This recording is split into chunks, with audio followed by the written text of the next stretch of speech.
কি বলতাম? ওই কেমন লাগলো সেটাই বলবো আর কি। মজা লাগতো না তো। আর বাংলায় বলে সুস্বাদু লাগতো। সুস্বাদু।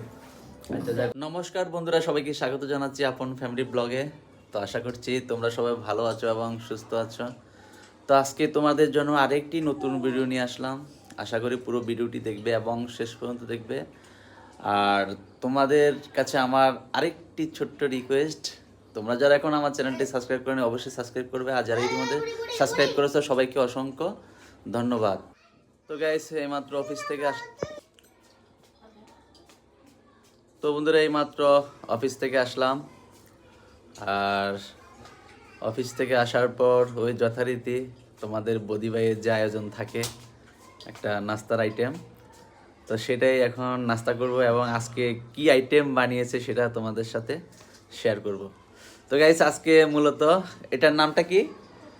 আলু না, কিসের এটা? আচ্ছা, বাঁধাকপির বড়া, পকোড়া যাই হোক, আমি বড়া করে ফেলছি, সরি। তো আজকে বাঁধাকপির পকোড়া এবং তার সাথে রয়েছে টাটকা টমেটো সস। এবং টাটকা সেটা কেন বললাম সেটা একটু তোমাদের সাথে বিশ্লেষণ করি। তার কারণ হচ্ছে এই টমেটো সসটা কিন্তু আমাদের কেনা নয়। এই টমেটো সসটা আমি মূলত আমার শ্বশুরদের বাড়ি থেকে এনেছি এবং সেটা কিভাবে বানানো হয়েছে তার একটু বিশ্লেষণ তোমাদেরকে করি। এটা আমার শ্বশুরেরা যে খামার আছে সে খামারে প্রচুর পরিমাণ টমেটো হয়। এটা হয়তো যারা আমাদের পুরাতন ভিউয়ার্স আছো তারা অবশ্যই জানো। সেই টমেটোর থেকে সস বানানো হয়েছে, টমেটো সস। তো আজকে সেই সসটাকে আমরা বাঁধাকপির পকোড়া দিয়ে খাবো এবং সেটার টেস্টিটা কেমন হয় তোমাদের সাথে শেয়ার করব। আর তোমরা পুরো ভিডিওটি দেখতে থাকো। তো গাইস, এ হলো সেই বাঁধাকপির পকোড়া আর তার সাথে রয়েছে আমাদের টাটকা টমেটো সস। তো আমরা এখন খেয়ে দেখবো যে টেস্টিটা কেমন হলো।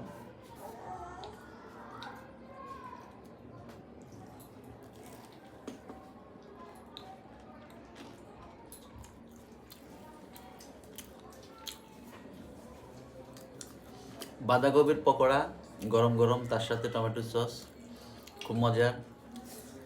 আসলে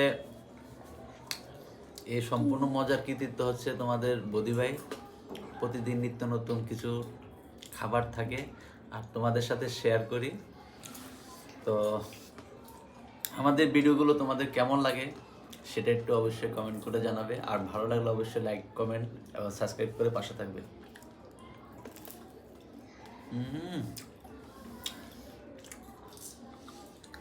সেই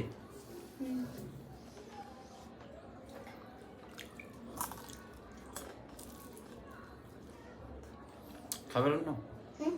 নাও না, কিন্তু নাও না।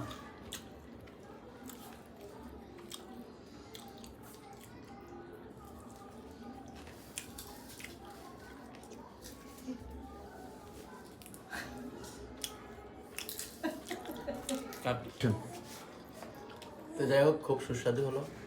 কারণ না নাও, কি সস নিয়ে খাও।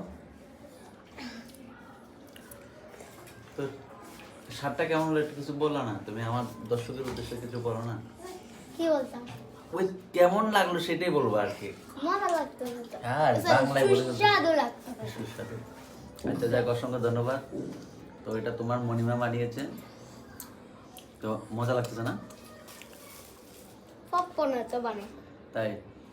আচ্ছা ঠিক আছে।